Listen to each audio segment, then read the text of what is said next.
Hello everyone, welcome to my channel. आज हम पढ़ेंगे class 10th maths chapter quadratic equations में नेचर ऑफ फ्रूट्स के बारे में। ओके, स्टार्ट करते हैं। स्टैंडर्ड फॉर्म मैंने आपको बताई थी क्वाड्रेटिक इक्वेशन की, वो क्या होती है? A x square plus b x plus c equal to 0। क्या है ये स्टैंडर्ड फॉर्म है किसकी? क्वाड्रेटिक इक्वेशन की। अब इसमें मैंने आपको बताया था कि जो रूट्स होते हैं क्वाड्रेटिक इक्वेशन की, जो रूट्स हैं एक्चुअल में उन रूट्स का मतलब क्या होता है कि हम सॉल्यूशन की बात करते हैं। और सॉल्यूशन यानी कि एक्चुअल में एक्स की वैल्यूज की बात कर रहे हैं। इसकी बात कर रहे हैं, एक्स की वैल्यूज की बात। ठीक है, कि इस पूरी इक्वेशन में हम एक्स की क्या वैल्यू डालें कि ये इक्वेशन हमारी इसके इक्वल हो जाए, 0 के इक्वल हो जाए, इसके इक्वल हो जाए, 0 के इक्वल हो जाए। तो जब हम x की वैल्यू निकालते हैं, x की वैल्यू किसकी इक्वल होती है? x की वैल्यू इक्वल होती है -b plus minus under root b square minus 4ac upon में 2a। ठीक है, जो हमारी x की वैल्यू होती है, x की वैल्यू क्या है? x की वैल्यू इसके इक्वल है। ठीक है, अब ये जो हमारे पास क्या आई है, x की वैल्यू आई है, इसको समझते हैं। अब जो x की वैल्यू है हमारी, यानी कि जो रूट्स हैं, रूट्स देखो 3 केस हो सकते हैं रूट्स में। ठीक है, कितने केस हो सकते हैं रूट्स में? 3 केस हो सकते हैं। सबसे पहला है कि हमारे पास क्या है, 2 डिस्टिंक्ट रूट्स आए, रियल रूट्स आए। कैसी रूट्स? 2 distinct real roots. ठीक है, यानी कि हमारे पास 2 डिफरेंट रियल रूट्स आए। ठीक है, पहला केस। दूसरे केस में क्या हो सकता है, हमारे पास 2 इक्वल रियल रूट्स आए। कैसी रूट्स? 2 रियल रूट्स हो और वो इक्वल हो। और तीसरा केस, हमारे पास कोई रियल रूट आए ही ना। ठीक है, अब एक एक करके इन सबको समझते हैं। ठीक है, अब देखो, मैंने आपको बताया भी एक्स की वैल्यू क्या है, -b plus minus under square root b square minus 4ac upon में 2a, यही है। अब देखो, जो भी हमारी ये रूट्स है ना, वो डिपेंड करती हैं किसके ऊपर? वो डिपेंड करती हैं बी स्क्वायर माइनस 4ac की वैल्यू के ऊपर। किसके ऊपर? यानी कि ये जो स्क्वायर रूट के अंदर है बी स्क्वायर माइनस 4ac, इसकी वैल्यू पर डिपेंड करती है। अब देखो इसकी क्या क्या वैल्यूज हो सकती है। बी स्क्वायर माइनस 4ac जो है, या तो ये क्या होगा, बी स्क्वायर माइनस 4ac क्या हो सकता है, या तो ये 0 से बड़ा हो सकता है। मतलब जो बी स्क्वायर माइनस 4ac, इसकी वैल्यू जो है 0 से बड़ी हो सकती है, यानी कि या तो ये पॉजिटिव हो सकता है। दूसरा case, B square minus 4ac क्या है, 0 के इक्वल हो सकता है। क्या हो सकता है? 0 के इक्वल हो सकता है। और तीसरा case, B square minus 4ac की वैल्यू 0 से कम हो सकती है, यानी कि नेगेटिव हो सकता है। ठीक है, तो अगर जब हम रूट्स देखते हैं ना कि जो हमारी क्वाड्रेटिक इक्वेशन है उसकी रूट्स का नेचर क्या है, किस तरीके की वो रूट्स हमें मिलेंगी। और रूट्स मतलब सॉल्यूशन, और सॉल्यूशन बोले तो यानी कि एक्स की हम वैल्यूज देख रहे हैं। ठीक है, तो ये जो किस टाइप की जो रूट्स का नेचर है, ठीक है, रूट्स का नेचर किसके ऊपर डिपेंड करता है? इसकी वैल्यू के ऊपर डिपेंड करता है। क्या है ये है बी स्क्वायर माइनस 4ac। अब ये पॉजिटिव हो सकता है, मतलब इसकी जो वैल्यू आएगी पॉजिटिव आ सकती है, 0 के इक्वल आ सकती है, और नेगेटिव आ सकती है। इतना समझ में आया? गुड। अब अगर इसकी वैल्यू पॉजिटिव आती है तो उसका मतलब है हमें क्या है, हमें 2 डिफरेंट रियल रूट्स मिलेंगे। क्या मिलेंगी? हमें 2 रूट्स मिलेंगी, और वो दोनों ही क्या होंगी? वो दोनों ही डिफरेंट होंगी। डिफरेंट यानी कि वो एक दूसरे से अलग अलग होंगी। जैसे मान लो हमें एक्स की वैल्यू मिल गई -2 और 3। ठीक है, तो दोनों क्या है? दोनों अलग अलग है, रियल रूट्स हैं। ठीक है, रियल रूट्स हैं। अब बात करते हैं यहाँ पे दूसरे की, b square minus 4ac equal to 0। B square minus 4ac equal to 0। अगर बी स्क्वायर माइनस 4ac की वैल्यू 0 के इक्वल आती है तो हमें कैसी रूट्स मिलेंगी? तो हमें रूट्स मिलेंगी 2 इक्वल रियल रूट्स। ठीक है, यानी 2 रूट्स मिलेंगे और वो क्या होंगी? वो इक्वल होंगी। जैसे मैंने आपको बताया था कि कई सारे एग्जाम्पल्स जब हमने सॉल्व किया था तो हमें क्या था, हमें मान लो x minus 3a square equal to 0 आ रहा है। जब ये आ रहा है तो इससे हमें एक्स की वैल्यू जो मिलेगी वो क्या मिलेगी, वो एक ही मिलेगी, एक्स की वैल्यू 3 मिलेगी। एक्स की वैल्यू 3 मिलेगी तो हमारी क्या है, ये क्या आ रही है, दो इक्वल रूट्स आ रही है, एक्स की वैल्यू 3 और एक्स की वैल्यू 3, दो रूट्स हैं और वो क्या है, वो इक्वल है। चलते हैं अब तीसरे पार्ट पे। बी स्क्वायर माइनस 4ac की वैल्यू अगर 0 से कम आती है, नेगेटिव आती है, तो फिर क्या होगा, तो हमें रियल रूट्स नहीं मिलेंगी, नो रियल रूट्स। ठीक है, समझ में आया? देखो इसको एक बार रिवाइज करते हैं। क्या है, क्वाड्रेटिक इक्वेशन की स्टैंडर्ड फॉर्म होती है a x square plus b x plus c equal to 0। हमने क्या देखा, हमने मतलब क्या दिया हुआ है आपकी बुक में, आपकी बुक में ये दिया गया है कि जो एक्स की वैल्यू है वो क्या है, वो है minus b plus minus square root b square minus 4ac upon में 2a। ठीक है, ये हमें एक्स की वैल्यू दे रखी है। अब अगर हमें नेचर चेक करना है रूट्स का, रियल रूट्स हैं या फिर नहीं है, कैसी रूट्स हैं, देखो यहाँ पे जो ये रियल बोल रहे हैं ना, एक्चुअल में इस रियल का मतलब बात कर रहे हैं हम रियल नंबर की बात कर रहे हैं, रियल नंबर की बात कर रहे हैं। आपको पता होगा रियल नंबर क्या होता है, रियल नंबर होता है कोई भी नंबर जिसको हम p बाई क्यू की फॉर्म में लिख सकें और q जो होता है वो नॉट इक्वल होता है 0 के। आपको पता होगा कि क्या है, किसी भी नंबर को मान लो 3 है, 4 है, 7 है, -7, ठीक है, इन सबको अगर मैं p बाई क्यू की फॉर्म में लिखना हो तो क्या करते हैं, नीचे 1 लिख देते हैं। ठीक है, अब जब हमें नेचर चेक करना है रूट्स का, तो हम जो नेचर है रूट्स का किसके ऊपर डिपेंड करता है, बी स्क्वायर माइनस 4ac, यानी कि जो स्क्वायर रूट के अंदर वाली वैल्यू ना, इसके ऊपर डिपेंड करता है, इसके ऊपर डिपेंड करता है, इसके ऊपर डिपेंड करता है। तो अगर बी स्क्वायर माइनस 4ac की वैल्यू 0 से ज़्यादा है, यानी कि पॉजिटिव है, तो हमारे पास दो डिफरेंट रियल रूट्स आएंगे, इनके अलग अलग रूट्स होंगी। ठीक है, एग्जाम्पल के लिए मान लो आपकी एक्स की वैल्यू -2 -3 आ रही है। ठीक है, उसके बाद अगर बी स्क्वायर माइनस 4ac की वैल्यू 0 है, तो हमें दो इक्वल रियल रूट्स मिलेंगे, यानी कि एक्स की सिर्फ एक वैल्यू मिलेगी।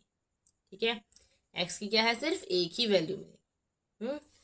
उसके बाद बी स्क्वायर माइनस 4ac की वैल्यू अगर 0 से कम है, यानी कि नेगेटिव है, तो हमें रियल रूट्स नहीं मिलेंगे। समझ में आ गया? अब पहला केस क्या है, बी स्क्वायर माइनस 4ac की वैल्यू क्या है, 0 से क्या है, 0 से बड़ी है, तो क्या है, तो हमें रियल दो डिफरेंट रियल रूट्स मिलेंगी। कौन सी दो डिफरेंट रियल रूट्स मिलेंगी? तो इस केस में क्या होगा, इस केस में आपके पास जो एक्स की वैल्यू आएगी वो आएगी -b/2a plus square root b square minus 4ac। पहली ये हो गई, और दूसरी क्या है, दूसरी है -b/2a minus square root b square minus 4ac। अब ये देखो पूरी एक्स की वैल्यू सेम है, लेकिन ऊपर क्या हुआ, प्लस है, नीचे माइनस है।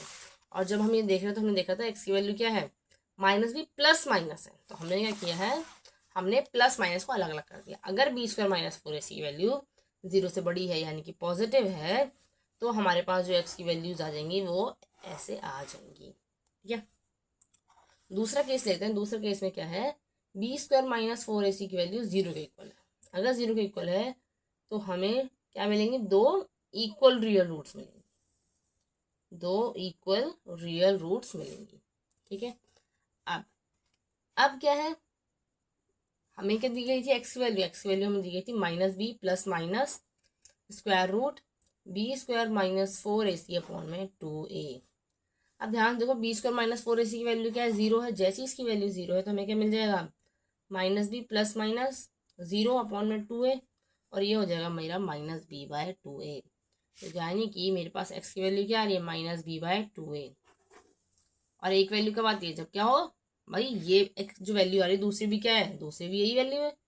अगर मैं कहूँ मुझे दो इक्वल रूट्स नहीं, लेकिन x की एक ही वैल्यू आ रही है, दैट मीन्स ये इक्वल रियल रूट्स हैं। ठीक है, तीसरे केस पे चलते हैं। तीसरा केस क्या है, तीसरा केस है आपका कि अगर बी स्क्वायर माइनस 4ac की वैल्यू 0 से कम आती है, that means no real roots. क्या है, रियल रूट्स नहीं होंगी। ओके, सो आई होप आपको ये तीनों चीजें समझ में आ गई होंगी कि जो हमारी रूट्स है उनका नेचर क्या क्या हो सकता है। तीन टाइप की हो सकती हैं, ठीक है। पहला केस जिसमें हमें दो डिफरेंट रियल रूट्स मिलती हैं, दूसरा केस जिसमें हमारी जो रूट्स हैं वो क्या होती हैं, वो एक दूसरे के इक्वल होते हैं, तीसरा केस कि रियल रूट्स होती ही नहीं है, ठीक है।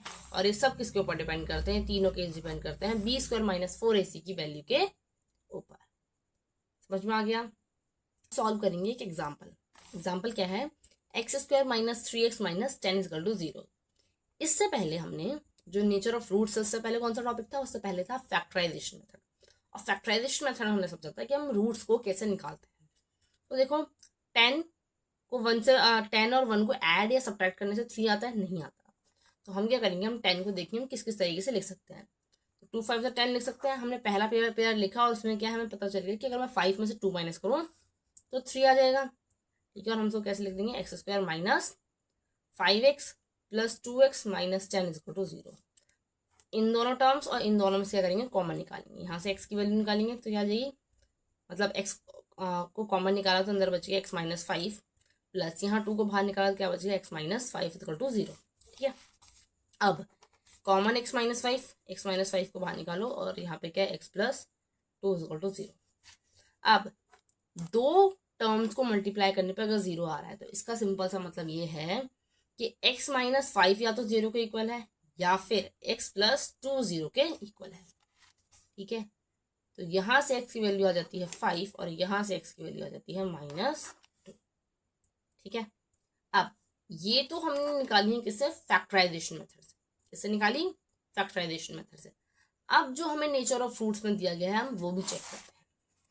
क्या है, हमें बोला गया है x की वैल्यू क्या होती है, -b plus minus square root b square minus 4ac by 2a, ठीक है। अब देखो इसको ना x की वैल्यू निकालने का सबसे बेस्ट तरीका क्या है, जो आपको इजी लग रहा है। तो मैं आपको दोनों तरीके बता दूं। पहला तरीका ये होता है कि आप चाहो तो इसमें क्या है, जहां जहां b हमें क्या है, सबसे पहले जो भी हमारी क्वाड्रेटिक इक्वेशन है हमें उसे स्टैंडर्ड फॉर्म में लिखना होता है, ax square plus b x plus c equal to 0। In short सारे जो है वो लेफ्ट हैंड साइड होने चाहिए, राइट हैंड साइड से 0 हो, ओके। अब ऐसे लिखने के बाद ए बी सी की जो वैल्यूज है डालो और एक्स की वैल्यू निकालो। पहला तरीका तो ये है। दूसरा से थोड़ा सा इजी तरीका क्या होता है कि हम ना बी स्क्वायर माइनस 4ac की वैल्यू निकालते हैं, ठीक है। क्या करते हैं, बी स्क्वायर माइनस 4ac की वैल्यू निकालते हैं और ये वाला जो पार्ट है फिर स्क्वायर रूट करके इसको सॉल्व कर लेते हैं। तो अब क्या है, अब हमें जो इक्वेशन दी है वो क्या है, x square minus 3x minus 10 equal to 0। सबसे पहले देखो ये स्टैंडर्ड फॉर्म में है या नहीं है, क्यों, क्योंकि स्टैंडर्ड फॉर्म में हमेशा जब भी आप चेक करोगे तो ये चेक करना एक्स स्क्वायर आएगा पहले, फिर एक्स आएगा, देन नंबर आएगा, ठीक है। पहले एक्स स्क्वायर वाली टर्म, फिर एक्स वाली टर्म, फिर नंबर। उसके बाद कोशिश हमेशा ये करो कि जो तुम्हारा एक्स स्क्वायर है वो क्या रहना चाहिए, वो पॉजिटिव रहना चाहिए। समझ में आ गया। अब मैं इस इक्वेशन को किसकी फॉर्म में लिख देती हूँ, स्टैंडर्ड फॉर्म में, a x square plus b x plus c equal to 0। Equation को देख के समझ में आ गया कि ए की वैल्यू हमारे पास 1 आई है, बी की वैल्यू क्या है -3 है और सी की वैल्यू क्या है, सी की वैल्यू है -10, ठीक है। तीनों की वैल्यू मिल गई। इक्वेशन में पुट करेंगे बी स्क्वायर माइनस 4ac क्या हो जाएगा, बी स्क्वायर, बी क्या है -3, -3 का स्क्वायर -4, ए क्या है 1 और सी क्या है -10। 3 का स्क्वायर, 3 3 से क्या होता है, 3 3 से होता है 9। माइनस को माइनस से मल्टीप्लाई कर रहे हैं, -3 का स्क्वायर क्या हो जाएगा 9 माइनस, अब यहाँ पर क्या है 4 1 सा 4 और 4 10 सा 40, लेकिन ये क्या है माइनस है तो -40 हो जाएगा, -40। 9 minus minus plus 40, 40 plus 9 49, 40 plus 9 49। अब हमें बी स्क्वायर माइनस 4ac की वैल्यू मिली 49। अगर अब हम इसको क्या करें, स्क्वायर रूट के अंदर वो कर देते हैं, यानी कि square root b square minus 4ac निकालते हैं। अब क्या आएगा, आपको पता है 49 को क्या है, किसका 49 जो है किसका स्क्वायर है, 7 का स्क्वायर है। तो यहाँ से हमारे पास इसकी वैल्यू क्या आ गई, 7 आ गई। क्या आ गई, 7 आ गई। तो यानी कि अब जो हमारी x की वैल्यू है ये किस में बन गई है, अभी हमारी बन गई x equal to -b plus -7/2a, ठीक है। नेक्स्ट पेज पे सॉल्व करते हैं, b और a की वैल्यू निकाल के x की वैल्यू निकाल देते हैं। मतलब b और a की वैल्यू को डालकर एक्स की वैल्यू निकाल देते हैं 7/2a। बी की वैल्यू क्या है -3 और ए की वैल्यू क्या है 1। यही है, देखो बी की वैल्यू -3 और ए की वैल्यू 1। अब क्या है, इसको हम अलग अलग करके लिख सकते हैं कि हमारी दो रूट्स आएंगे तो क्या क्या आएगी, एक आएगी x equal to -b plus 7/2a और दूसरी आएगी x equal to -b minus 7/2a। ठीक है, माइनस b क्या है -3 तो यहाँ आ जाएगा -3 प्लस 7, a की वैल्यू क्या है 1। ठीक है, माइनस को माइनस से मल्टीप्लाई करेंगे क्या आ जाएगा, क्या आएगा, माइनस को माइनस से मल्टीप्लाई करेंगे 3 आ जाएगा, 3 + 7 अपॉन में 2, 2 × 1 = 2 होता है, 7 + 3 10/2, ये आ गया आपका 5। यानी कि x की वैल्यू हमें क्या मिल गई, x की वैल्यू हमें मिल गई 5। 2 × 1 = 2, 2 × 5 = 10। ठीक है, x की वैल्यू मिल गई 5। अब चलते हैं इस वाले पार्ट को, x इजिकल टू b की वैल्यू क्या है -3, ये हो गया -7 अपॉन में 2 1, माइनस को माइनस से मल्टीप्लाई करेंगे 3 - 7/2। 3 में से -7 को, 3 में से क्या जाएगा 7 जाएगा, 3 में से 7 गया तो क्या बचा -4/2 और ये आ जाएगा पर 2 × 1 = 2, 2 × 2 = 4 यानी कि -2। तो x की मेरे पास दूसरी वैल्यू क्या आ गई -2 आ गई। ठीक है, ये x की वैल्यू 5 आई है और एक आई है -2। जब हमने फैक्टराइजेशन से किया था तो हमारे पास सेम आया था, x की वैल्यू 5 और x की वैल्यू -2। ठीक है, तो अब क्या है, अब आप हमने दोनों मेथड सीख लिए हैं। ठीक है, कि किस तरीके से हम निकाल सकते हैं, कि या तो हम क्या यूज कर सकते हैं, या तो हम फैक्टराइजेशन मेथड से कर सकते हैं या फिर हम x की डायरेक्ट वैल्यू निकाल सकते हैं। ठीक है, इसका नेचर ऑफ रूट्स भी देख लेते हैं। तो हमारे पास b² - 4ac की वैल्यू क्या आई थी, b² - 4ac की वैल्यू 49 आई थी। 49 0 से बड़ा है तो ये क्या थी, दो डिफरेंट रियल रूट्स थी। 5 और -2 क्या रियल नंबर्स हैं और क्या है डिफरेंट है। सो आई होप आपको सारी चीजें समझ में आ गई होंगी कि अगर हमें नेचर ऑफ रूट्स चेक करना है तो हमें क्या है, हमें सबसे पहले b² - 4ac की वैल्यू चेक करनी है। ठीक है, दूसरा, हमेशा जब भी रूट्स के लिए बोला जाए तो आपको क्या है, x की वो वैल्यूज निकालें जिनसे इक्वेशन सेटिस्फाई हो जाए। और उसके बाद अब देखो, हमने दोनों तरीके देख लिए, तो जब भी अगर आपको एग्जाम में दिया जाए कि आपको ये फैक्टराइजेशन मेथड से करना है तो आप फैक्टराइजेशन मेथड ही चूज करिए। ठीक है, और अगर नहीं दिया गया तो फिर आप कोई किसी भी तरीके से क्या कर सकते हैं, सॉल्व कर सकते हैं। ठीक है, अब एक और चीज, आप जितनी ज्यादा मैथ्स में प्रैक्टिस करोगे उतना आपके लिए अच्छा है, और फिर आपको समझ में आएगा कि किस टाइप के क्वेश्चन थे, यानी कि क्वेश्चन को देख के समझ में आने लगेगा कि इसको फैक्टराइजेशन से जल्दी हो जाएगा ये, या फिर मैं इसकी x की वैल्यू इस तरीके से फॉर्मूले की हेल्प से निकालूं। ठीक है, तो मैथ्स की प्रैक्टिस बहुत ज़्यादा ज़रूरी है, जितने ज़्यादा क्वेश्चंस करेंगे उतना आपके लिए अच्छा है। ठीक है, सो आई होप आपको सारी जो मैंने चीज़ें समझाई हैं वो समझ में आई होंगी। अगर कहीं पे कोई डाउट है तो आप कमेंट कर सकते हैं। उसके बाद अगर वीडियो पसंद आई हो तो लाइक करें, शेयर करें अपने फ्रेंड्स के साथ और चैनल को सब्सक्राइब करें। मिलते हैं नेक्स्ट वीडियो में, बाय।